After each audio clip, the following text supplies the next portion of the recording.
What is going on? Today is the biggest basketball game the Detroit Pistons have played in quite a while, honestly.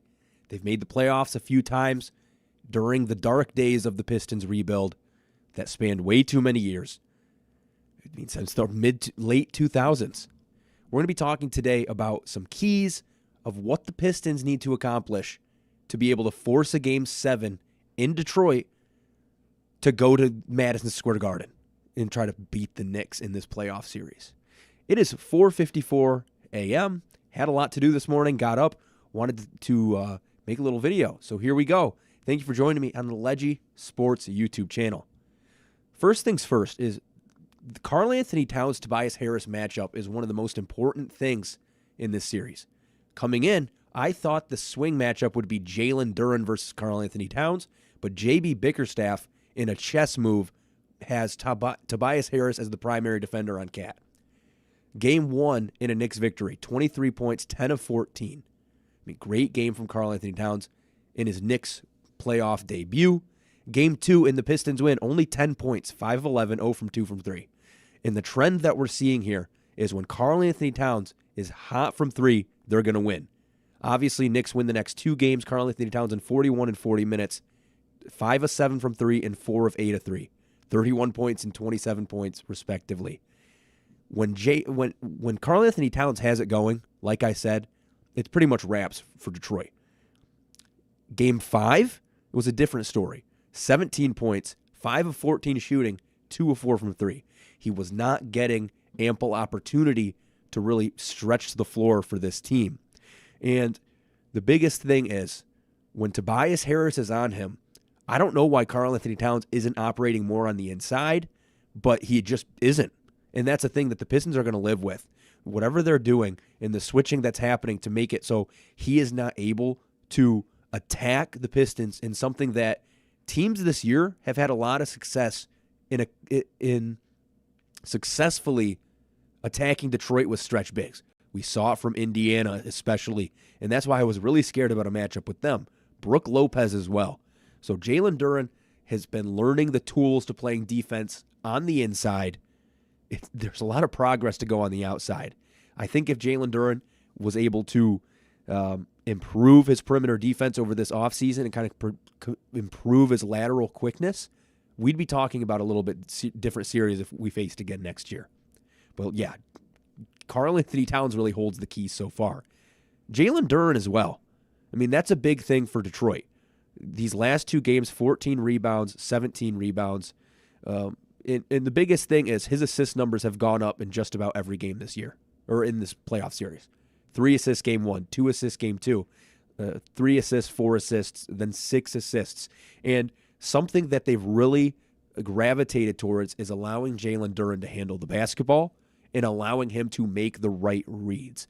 I saw it a lot more in Game 5 than I did in any of the previous games, especially coming out of halftime. I think that was an adjustment that J.B. Bickerstaff made to make it so the offense isn't predictable. Let's give a new angle to what we're doing.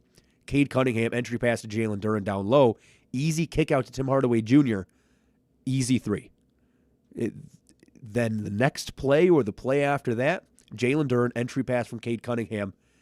They are going to close out Tim Hardaway Jr. because they just saw that happen, but he makes a good read. Drop off, bounce pass to Asar Thompson with no defenders on him. So Jalen Duren, I really expect to play a big role, especially with the ball. Obviously, he's been under 10 points in the past 2 games, so maybe he can get a little bit more aggressive there. The pick and roll between Cade and Duren hasn't really materialized as a lot of people expected, because that was honestly, to me, the Pistons' best 2-man option on offense. So how can they return to that? What can they do? I think the biggest thing is by increasingly adding more shooters to the lineup. You might have to sacrifice a little bit of defense, maybe taking out Asar Thompson. And losing Stu does not help either, because if you have Stu at the 5, you can afford to have an Asar Thompson out. So if if Isaiah Stewart's able to go in this game tonight, I think the Pistons have a good chance to really attack with Jalen Duren and Cade Cunningham. I might sneeze here real quick. I don't know. It's a crazy morning. I'm just going to say that so far. Looking a little bit further into it, Tim Hardaway Jr. and Malik Beasley have gave us some complete nothing burgers this playoffs. You're looking at Tim Hardaway Jr.'s stats in game 3. Yes, game 3 it was 7 of 13 from 3. And you could say, wow, that's a great performance. What are you talking about? Well, the biggest thing is he hit his first 6 threes, went on to miss 4 of his next 5. Or, I mean, I guess it would be way more than that. Let's not do math this early in the morning. But the thing is, last game, 4 of 13 from 3. Or, sorry, 1 of 7 from 3. The game before that, 4 of 13 from 3. Malik Beasley has also been struggling since game 1. In game 1, 6 of 12 from 3. Then proceeds to go 1 of 8, 2 of 10, 3 of 9, 2 of 7. If you're Malik Beasley, you have to be able to score the basketball when you're open. And he's been getting more open shots as the series has gone on. And I really do believe if he's able to turn it up for a game 6, in game 7, they're going to have to continue to close out. Because I think if Malik Beasley gets hot, this series is wraps. Because these games have all been, for the most part, within single digits.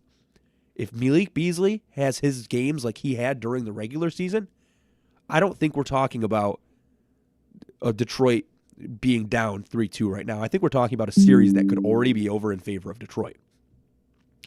Looking ahead a little bit to Jalen Brunson, they were able to really limit what he was able to do, and I'm going to put a lot of that on Asar Thompson.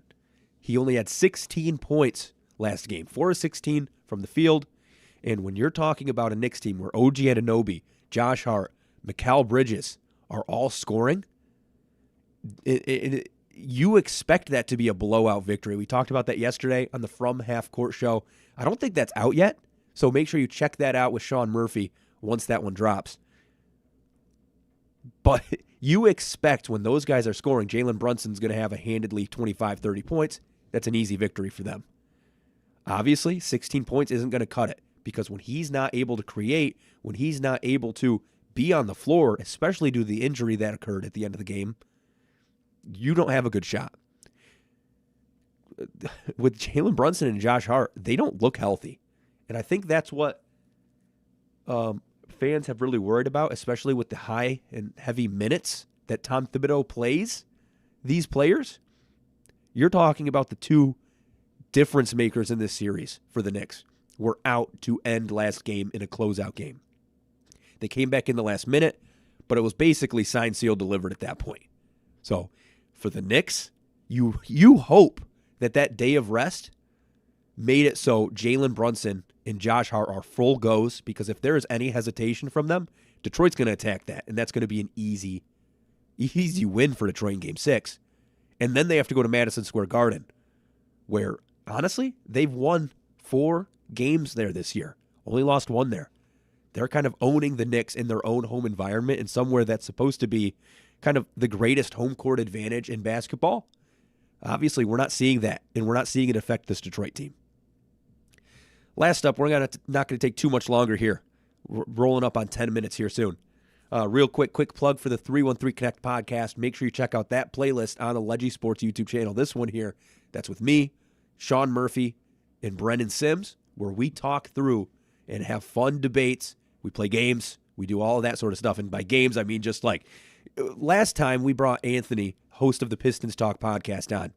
And I had to have him tell me why Simone Fontecchio should get more minutes than Malik Beasley. And obviously, these are things I saw on Twitter that were crazy. They all had to give me answers to crazy questions and make me believe it. Anthony brought up the Pope, and yeah, you just need to check that one out. I'll try to put the link in the description after the live. Last up, Kate Cunningham. Scored or assisted on 11 of the 14 Pistons clutch time points to end last game. 24 points last game. That doesn't explain how the night went. The first half was miserable.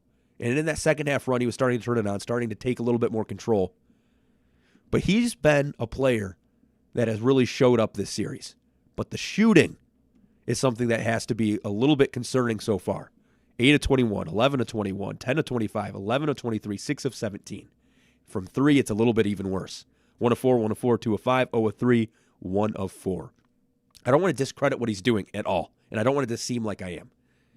Him, Luka Doncic, and Oscar Robinson are the only players in their first 5 playoff games. I believe it's just averaged 25, 8, and 8. Historic. That is something that I look at, and we are witnessing the rise of a superstar. And I feel like people have been talking about it. People have been saying, oh, that's good. He made an all-star this year. But people need to start putting him in their top 10 debates because he's kind of there. He's reached that point.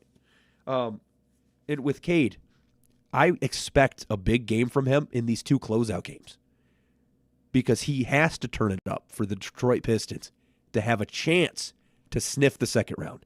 And yes, they could easily get bounced by the Celtics, but imagine the trajectory of this team and imagine the trajectory of the Knicks if this series ends in a Detroit victory.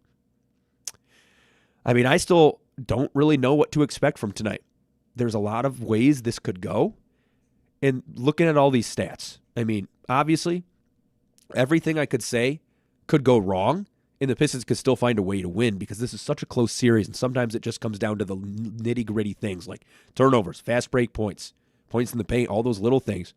And looking at these trends, they might not continue because that's how trends work. They drop off when you don't expect it to. So I'm really excited to see kind of how this game plays out. We're going to be on tonight on the Ledgie Sports YouTube channel, live post-game with Brennan Sims, talking through what happens. Dear God, I hope it's a Pistons win because I need that right now. I think the fan base needs that. I think the NBA needs that. Forcing a Game 7. Would that be the only Game 7 series coming up? Maybe if the Clippers can force it against the Nuggets. But overall, amazing series, and I'm really proud of this Detroit Pistons team. It's 5:05, and I feel like I'm tired. I have to go to work soon. So we're going to sign off. Anybody who is in here live, anybody who is in here afterwards, after the live, I want to say posthumously, but I think that means dead. So not that. Anybody who is watching at this point in the video, I really appreciate it. Every watch is a great show of support. Make sure you comment your thoughts, opinions. What are some trends you want to see continued? What are some trends that need to be bucked out of here? So thank you for joining me on the Ledgie Sports YouTube channel.